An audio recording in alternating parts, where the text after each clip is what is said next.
Todo ser é superdotado de capacidade de troca. Porém, no equilíbrio, todos param de crescer. Bom dia, tudo bem? Renata Tom, terapeuta sistêmica familiar. Hoje eu venho trazer um pouquinho sobre a lei do equilíbrio, que é a terceira lei, né? Das leis do amor, leis da ordem ou hierarquia. Lei do equilíbrio. A lei do equilíbrio é simples de entender, mais complexa e um pouquinho assim complicada de se vivenciar, de colocá-la em prática, né, no nosso dia a dia. Então vamos entender um pouquinho as dinâmicas, né, desse dar e receber, dessa troca, como que a gente coloca aí as nossas relações em equilíbrio, para que sim nós possamos estar fluindo com leveza e em equilíbrio na vida. A lei do equilíbrio é a troca do dar e receber. E tudo começa onde? Tudo começa no servir. Eu tenho falado muito aqui que quanto mais eu sirvo, mais eu serei servido. Porque a primícia, né, da troca começa no servir. Mas só entrará em equilíbrio se for capaz de tomar para si o que está recebendo. Pois é, aí é que a gente começa assim a se deparar com algumas dificuldades. Aquilo que eu estou recebendo, eu estou conseguindo receber, eu estou aberto a receber, para que sim se estabeleça, né, essa primícia aqui do equilíbrio. Entender a que se refere esse princípio é relativamente simples. Equilíbrio, 2 pesos, 2 medidas. Você coloca numa balança, pesos iguais vão estar em equilíbrio. Se não tem peso igual, então quer dizer, será que é isso mesmo? Vamos entender? É relativamente simples, pois sua primícia é entender que é preciso haver um equilíbrio entre o dar e o receber. Um exemplo disso é em uma troca de prestação de serviços, né? Eu estou prestando um serviço com o serviço do PET ou aqui com a terapia e estou recebendo o quê? Em contrapartida, eu estou recebendo a moeda. Essa troca está sendo justa? O meu serviço está sendo, né, compatível com o valor que eu estou recebendo para que a pessoa que foi atendida pelo meu serviço de fato consiga receber e considerar que foi equilibrado essa troca dentro do preço que ela está me pagando? Né? Isso é um exemplo das transações dentro de prestação de serviço. Isso fica fácil de entender, pois nessa troca existe o quê? Eu prestei um serviço e recebi uma moeda, ou seja, há como se fosse um produto, há um papel, há uma moeda de valor, né, pago pelo serviço ao qual eu prestei. Mas nas relações é diferente, porque nós não conseguimos visualizar, né, essa prestação de serviço. Por exemplo, uma tosa, eu fiz ali, embelezei, né, fiz aquela quadro, transformação ali no pet, da situação da qual esse pet chegou nas minhas mãos, fiz aquela transformação. Da mesma forma, uma maquiadora que vai trabalhar com uma maquiagem, uma prestação de serviço, ela vai pegar a pessoa em uma face natural e vai fazer aquele processo de transformação. Esse valor ali que essa pessoa pagou está em concordância com o serviço que ela recebeu, né? Nós temos como visualizar isso no resultado final. E o produto ali seria a moeda, né? O dinheiro. Mas a essência do equilíbrio é observar o que se faz e o que se recebe no sistema nas interrelações. Em Lucas 6,31 nos diz o seguinte: e como vós quereis que os homens vos façam, da mesma maneira lhes fazei vós também. Essa é a palavra de Lucas, é uma exortação, é um ensinamento que ele está nos deixando. E como vos quereis que os homens vos façam, da mesma maneira lhes fazeis vós também. Todo ser é dotado de capacidade de troca, oferecendo o quê? Oferecendo seus dons, seus talentos, né? Suas habilidades, o seu serviço, o seu amor, o seu afeto, o seu carinho, o seu companheirismo, a sua compaixão, a sua empatia, o seu servir. Todos nós, né, já somos superdotados com essas capacidades. E na troca damos e recebemos o que for importante para satisfazer as necessidades de sobrevivência, de crescimento e desenvolvimento do todo. Né? Se há uma relação de intimidade, né, como um relacionamento conjugal, então sim, que essa troca seja necessária para satisfazer as necessidades de sobrevivência, crescimento e desenvolvimento mútuo, né, dentro dessa relação. No equilíbrio não há limite de troca, pois se nos prendermos a dar na mesma medida, paramos de crescer. Eu vou te dar 10, eu quero receber 10. Eu vou te dar um bombom, eu quero receber um bombom. Eu vou te dar um pirulito, eu quero receber um pirulito. Eu vou te dar um carro, eu quero receber uma casa. Que aí, quando você dá, você fica em dívida na mão do credor. E o outro, ele tem que fazer o quê? Nossa, ele me deu um presente muito valoroso. Ele me deu algo de muito valor. Né? Ele me deu o teu amor, o teu companheirismo, a tua compaixão, né? O que eu preciso fazer para retribuir? Sempre fazendo um pouquinho a mais, porque isso vai puxando, né? A relação para o mais, para cima. No equilíbrio não há limite de troca, pois se nos prendermos, né? Ele deu X, eu vou devolver na mesma moeda, no mesmo X. Então não há equilíbrio, não há troca. Para se estabelecer uma troca saudável, o ideal é que eu seja capaz de dar um pouquinho a mais, um pouquinho acima, a mais do que eu recebi, para assim puxar o outro para o movimento, para o mais e para cima. Observação. Lembrando que aqui, quando a gente fala de equilíbrio, né, nas inter-relações, né, o equilíbrio de troca nas inter-relações, essa lei ela não se aplica nas relações de pais para com filhos. Por quê? Dos pais nós recebemos e nós não temos como devolver, porque a primícia do que nós, né, a maior porção que nós recebemos dos nossos pais é o quê? A vida. E essa vida nós não temos como pagar, essa vida ela não tem como ser devolvida, né? Eu já falei um pouquinho anteriormente, ontem também na lei da ordem, da hierarquia, né? Essa hierarquia de pais para com filhos, então eu não tenho como devolver, eu não tenho como trocar com os meus pais. Pois a lei entre filhos e pais é a lei da ordem e hierarquia, e entre os pais não há equilíbrio de troca, pois dos pais os filhos recebem e não tem como devolver. Então, como eu vou resolver, Renata? Dos pais eu recebo e transmito, né?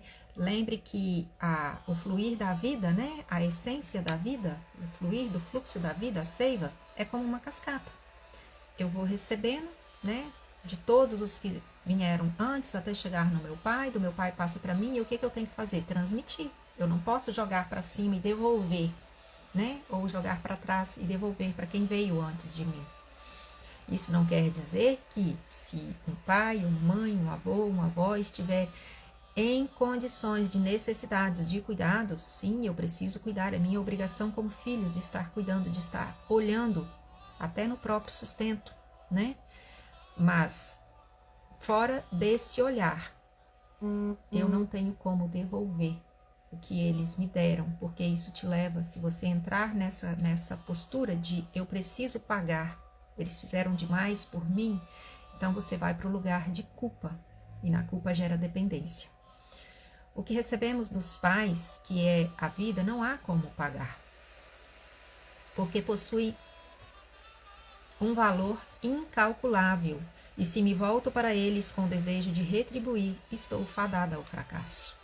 No entanto, há muitos pais que esperam sim receber dos filhos. E por que isso ocorre? Porque muitas das vezes os pais chegam, né, nessa relação de ter um filho e colocam esse filho como um troféu.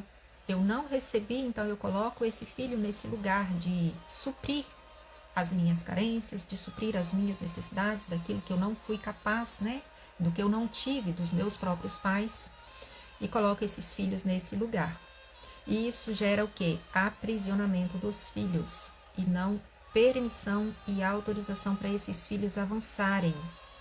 E isso gera bloqueio no fluir da vida, né? O fluxo fica interrompido. Lembra lá da linha do destino? né? Se essa linha do destino não estiver livre, esse fluxo da seiva da vida ela não vai estar fluindo, ela não vai estar sendo transmitida. Lembrando que nenhum pai em sua sã consciência quer aprisionar e ter os seus filhos de volta, mas o amor de forma cega os leva a agir assim inconscientemente, né? São os amores cegos que também tramitam aí dentro dessas relações de pais para com filhos. E onde se aplica então, Renata, essa lei do equilíbrio, né? Aonde entra essa lei do equilíbrio? Essa lei do equilíbrio são as leis que regem as relações, principalmente relações conjugais. Você começa a desequilibrar. Onde? Como que você começa a desequilibrar? Quando você não é capaz de se relacionar consigo próprio.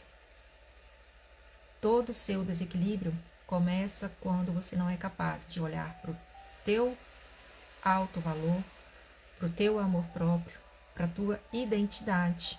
Então, quando você não é capaz de se relacionar consigo próprio, você não consegue se relacionar com o próximo. A relação que precisa estar bem embasada e fundamentada nessa lei é a lei do equilíbrio. E para que o amor dê certo, elas precisam ser iguais no dar e receber. Os casais que não observam essa lei em suas relações prejudicam a saúde relacional desse casal, prejudicam a relação conjugal, né, entre esse casal. Nesse caso, quem deu mais sente-se no direito de cobrar e quem recebeu menos sente-se em dívida e tem dificuldade de permanecer na relação. O equilíbrio reina no casamento, na relação conjugal, onde homem e mulher chegam juntos e andam lado a lado, nem à frente e nem atrás, chegam juntos. E qual é o ideal? Chegamos juntos, olhando para frente. Então, se eu tenho boletos, né? Eu tenho falado sobre isso. Eu tenho boletos referentes às minhas feridas internas, à minha criança interior, com relação aos meus pais, e eu me volto para trás, né? De repente, o meu marido está olhando para o fluxo da vida, mas eu estou aqui, reivindicando, papai, mamãe, eu ainda não recebi o suficiente, eu ainda quero mais. Então, ok, há um desequilíbrio. O ideal é que estejam lado a lado e juntos, olhando para o fluxo da vida. Um exemplo disso que nós vemos quando um casal, né, se separa e aparentemente a gente leva assim aquele susto, né, um casal modelo aí de mídias, e a gente fica se questionando como assim, se ele era um homem exemplar, um homem de Deus, né, como um cristão, um homem temente a Deus, com a construção de uma família, dando, né, fornecendo recursos, porque ele era bem de situação. É o exemplo do Kaká e da Carol Celico, né? Isso está aí nas mídias e ela mesma disse no seu testemunho. Ele era ótimo marido e ele fazia muito por ela. E esse desequilíbrio expulsou o outro da relação.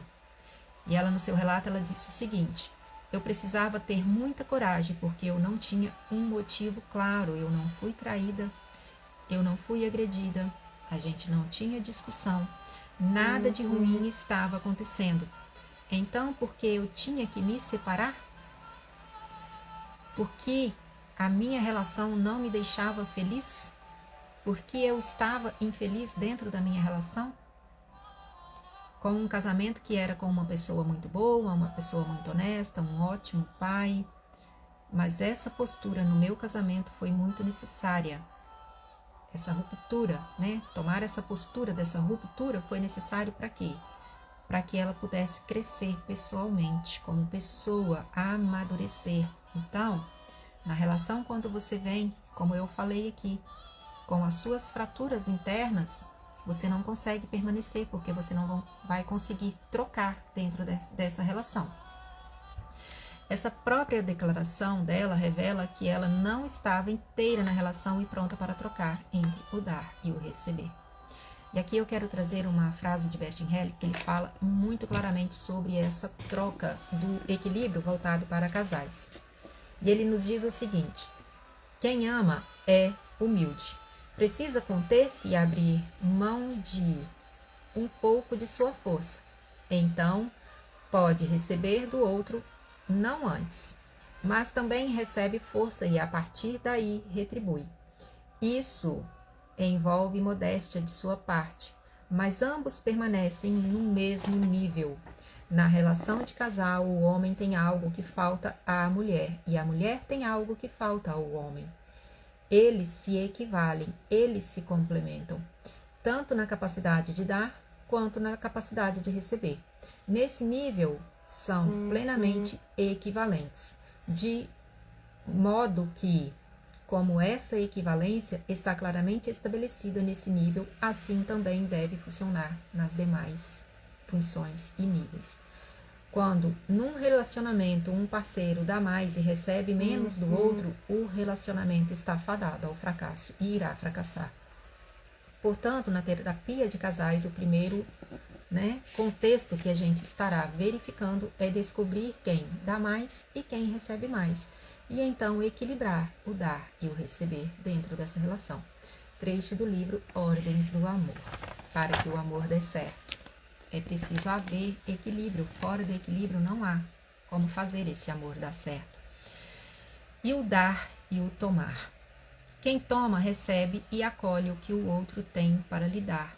E isto é humilde ao receber. Tem que haver humildade, né? Se eu não sou capaz de receber com humildade, eu não estou tomando para mim.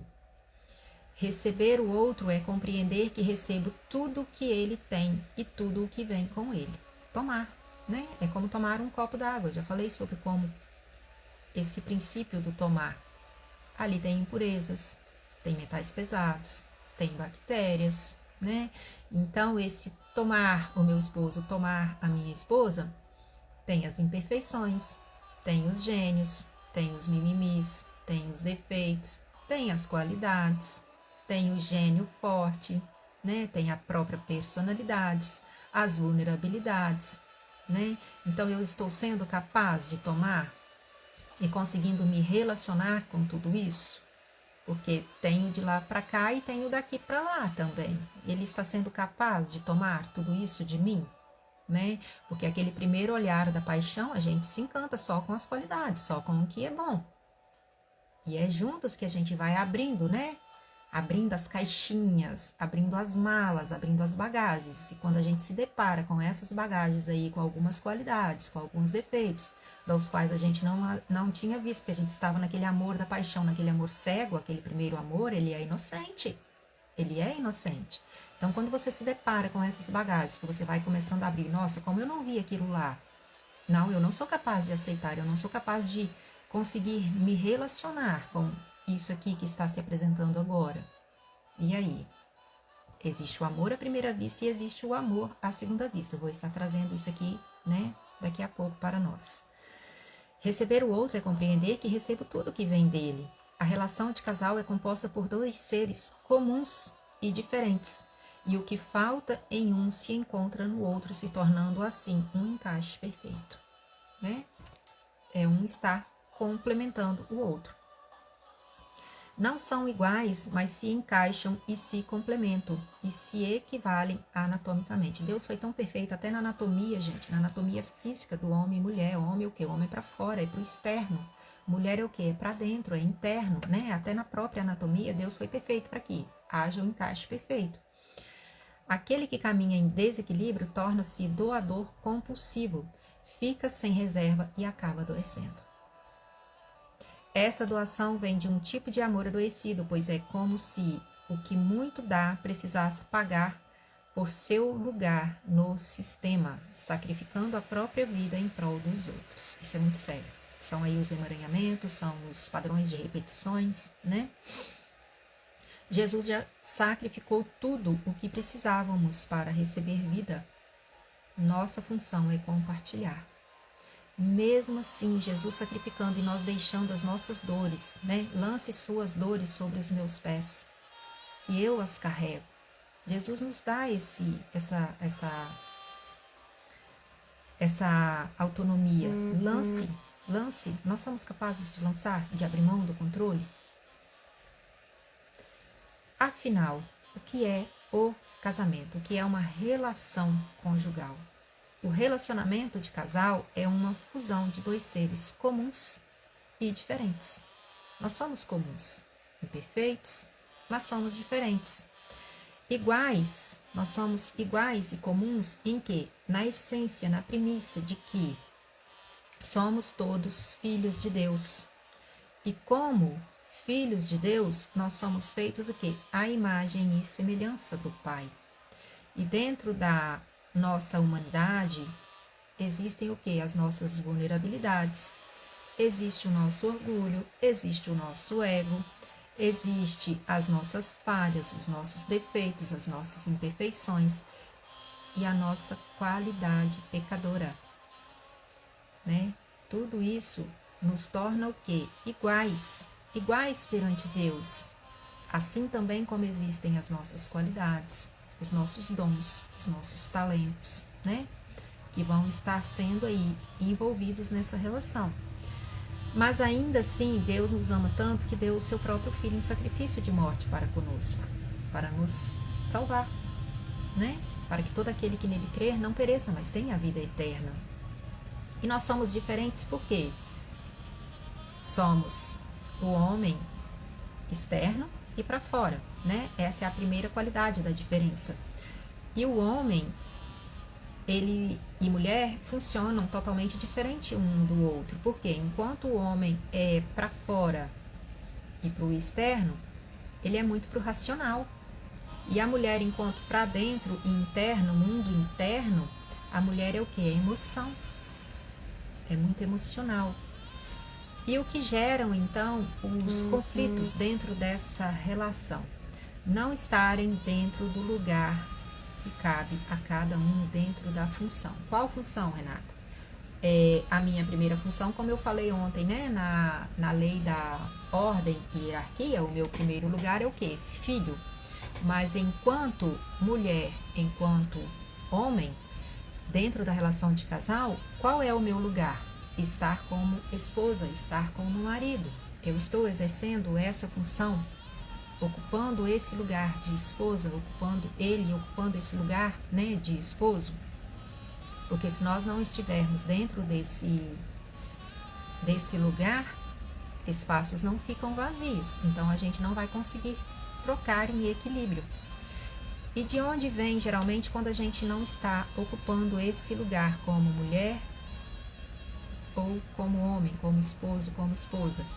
Lembra das dinâmicas?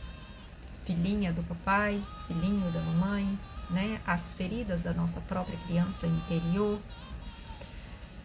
A mulher com seu feminino ferido, com as feridas da infância, né? As feridas da infância na sua criança interior.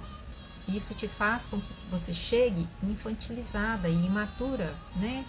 Perante a relação. Então, a relação não vai conseguir haver troca na proporção que precise aí para manter essa relação equilibrada, porque você vai estar na postura de um feminino ferido. Um outro fator que desequilibra, né, dentro das relações é a própria despolarização das suas energias masculina e feminina. Quando a mulher está despolarizada da sua energia masculina e feminina, ela vai para o masculino, que a tendência é quando a mulher despolariza ela ir para o masculino, vai haver o quê? Competição. Competição, porque o masculino é competir, é para fora, é buscar. Então vai haver esse cabo de guerra, essa força, né, da razão.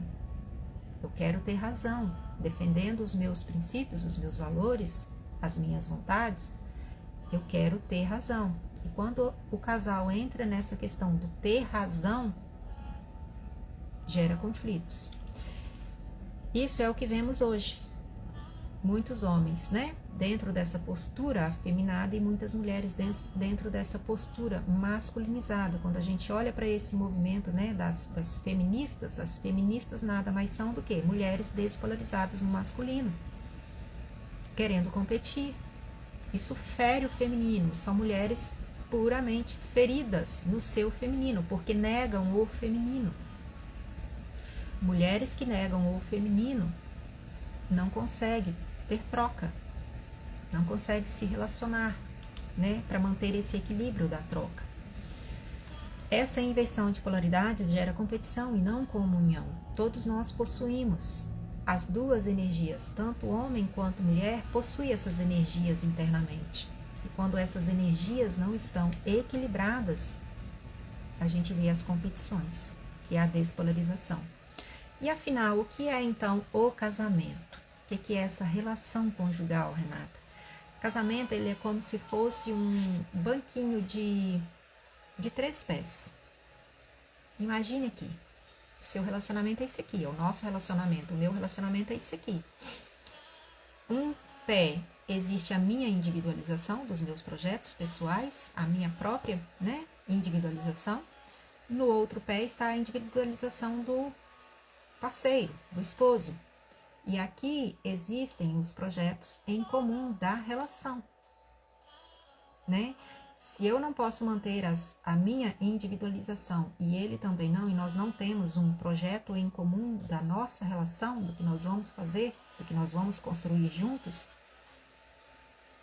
então vai ficar difícil haver troca e equilíbrio dentro dessa relação. Por quê? O casamento, ele é um pulsar o quê? Do relacionamento e da individualização. Então, ora, essa troca ela se faz como? Num pulsar. Esse equilíbrio, ele entra, né? O pulsar do equilíbrio dentro da relação, ele entra como num pulsar. Ora eu faço e me aproximo. Ora o outro faz e se aproxima. Quem faz, o outro está recebendo? Ou ele está se afastando, ele não quer receber? Então é um pulsar. Eu faço e recebo e me afasto e espero o outro vir fazer para mim receber e trocar. É um pulsar. E se eu não estou preparada e aberta para receber, não entramos nesse pulsar da troca. Por isso há o desequilíbrio nas relações conjugais. A lei do equilíbrio na Bíblia, ela nos deixa alguns ensinamentos de base. A maior referência bíblica é o ensinamento de Jesus em como nós devemos amar o nosso próximo. E aqui eu te faço uma pergunta. Você já parou para se perguntar e para refletir, para se questionar que o seu esposo, a sua esposa, antes de ser o seu esposo ou a sua esposa, ele é o teu irmão, é a tua irmã? E a própria palavra nos diz: amai ao próximo como a ti mesmo. O teu primeiro próximo é o teu irmão, é a tua irmã. Porque se nós partimos do princípio, né, da premissa de que todos somos filhos do Abba Pai, né, feitos à imagem e semelhança de Deus, quer dizer que todos nós somos irmãos. Então, o meu esposo é, em primeiro lugar, em primeira essência, o meu irmão, em Cristo.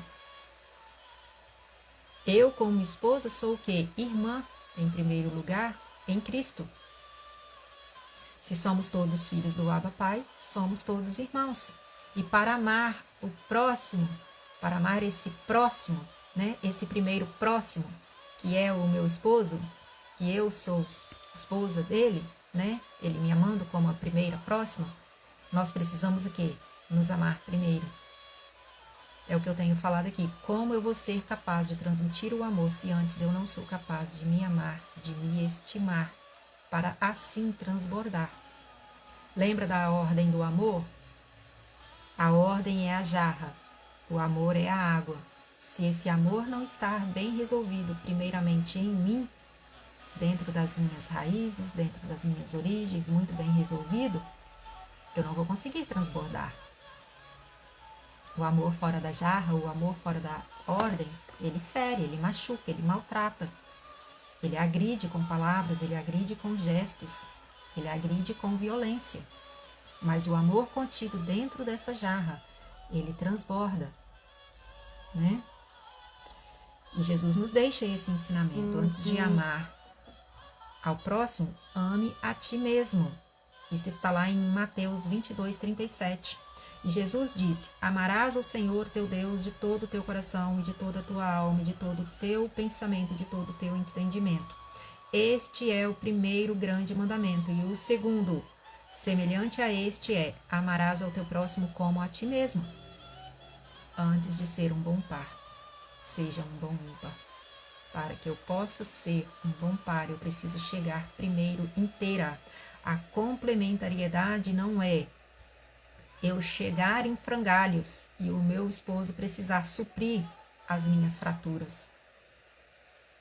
Ou o meu esposo chegar ali todo detonado e eu precisar suprir as suas fraturas. Não, é nós chegarmos inteiros. E aquilo que existe em mim, que falta nele, que é essa complementariedade do interno e do externo, dentro da nossa própria anatomia, um estará complementando ao outro. Se eu chego em frangalhos, ele nunca vai suprir as minhas fraturas, principalmente se essas fraturas forem lá de raízes de papai e mamãe. A Bíblia também fala da lei do equilíbrio em como devemos amar o marido e sermos amadas por ele. E isso está lá em Efésios 5, 22, 31. E nos diz o seguinte: vós, mulheres, sujeitai-vos aos vossos maridos como o Senhor. Porque o marido é a cabeça da mulher, como também Cristo é a cabeça da igreja, sendo ele próprio o salvador do corpo. E ele nos deixa claro, maridos, amem as suas esposas e sacrifiquem-se por elas, também evangelizando-as. Houve um momento que isso me tocou tão profundamente, dado umas circunstâncias das quais a gente estava passando, e após uma conversa assim, que a gente teve, não de discussão, mas uma conversa de trazer, né? De trazer o que dentro desse espaço de segurança, de conseguir expor o que você está sentindo, né? Dando espaço para o outro também expor o que ele está sentindo, do que não está legal na relação, para que juntos vocês possam estar, né? Para que juntos nós pudéssemos ali estar olhando para isso, porque o que acontece? Muitas das vezes a gente vai para uma DR e a gente já vai acusando o que o outro fez, a gente não consegue ter esse espaço de segurança livre, de saber ouvir, de entender, ouvir o que o outro tem para colocar, e a gente já parte para a acusação, e isso gera contendas, isso gera conflitos. Então, após essa conversa, eu fui, me recolhi, fiz as orações, me deitei, e num lapso, quando eu me virei, eu olhei, meu esposo estava orando com imposições de mãos sobre a minha vida, sobre mim. Esposos, amem as suas esposas e se sacrifiquem, também evangelizando, orando e intercedendo. Da mesma forma, as mulheres, honrem seus maridos e sejam submissas e auxiliadoras ao lado dele. Mulher é emoção. Se a mulher não for capaz de manter essa plataforma emocional, de auxiliar, de ouvir sem julgar,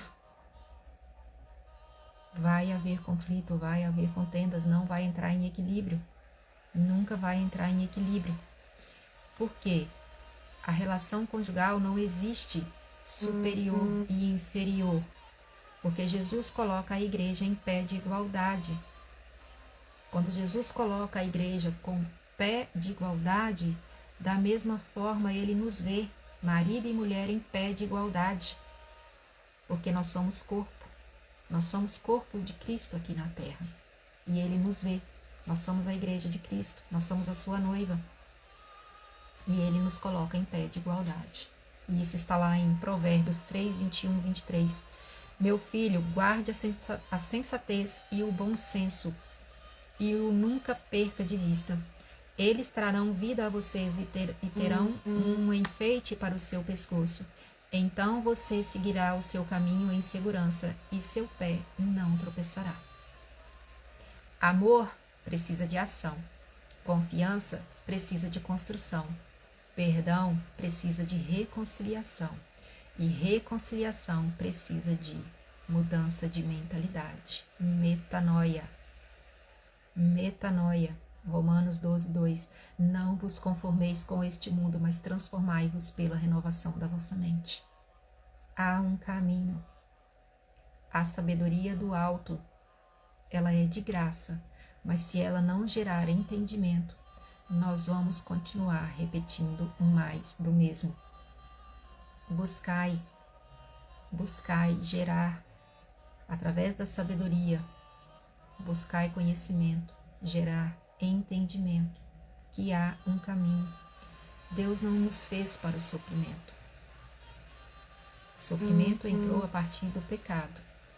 E estar com Deus não quer dizer que nós não vamos ter tribulações, que nós não vamos ter sofrimento, que nós não vamos passar por momentos de aflições, mas quando nós estamos com Ele, firmados na rocha, porque o relacionamento, além da minha individualidade, além da individualidade do meu esposo, né, e dos nossos projetos em comum, o cordão de 3 dobras, eu, esposo e Deus. Se Deus não for o nosso pilar de sustentação, nós também estamos fadados ao fracasso. Estamos fadados ao fracasso. Deus é o pilar de sustentação. Que essa palavra fale ao teu coração. Se você estiver passando por alguma aflição, quiser me chamar, estarei aqui pronta a lhe receber. Se tem alguém precisando ouvir, né, essa palavra, se fez sentido para você, encaminhe para alguém. Essa é a minha missão, em prol de famílias, reconciliação, voltando ao lar, há um caminho. Hoje foi o 23º dia, lei do equilíbrio, a lei que está permeando as relações para que o seu relacionamento entre em equilíbrio e assim você possa estar conseguindo viver aquilo que Deus te fez, te gerou para ser. Não em conflitos. O conflito, a essência do conflito, ele começa o quê? O sofrimento começa quando há divisão, quando eu quero ter razão. Casa dividida não prospera. Se não há unidade, né, em comum acordo, não vai haver prosperidade nos relacionamentos. E é o que nós temos visto hoje, infelizmente. Um grande beijo no coração. Que Deus toque profundamente ao seu coração com esta mensagem. Até breve. Faça um excepcional dia. Beijo.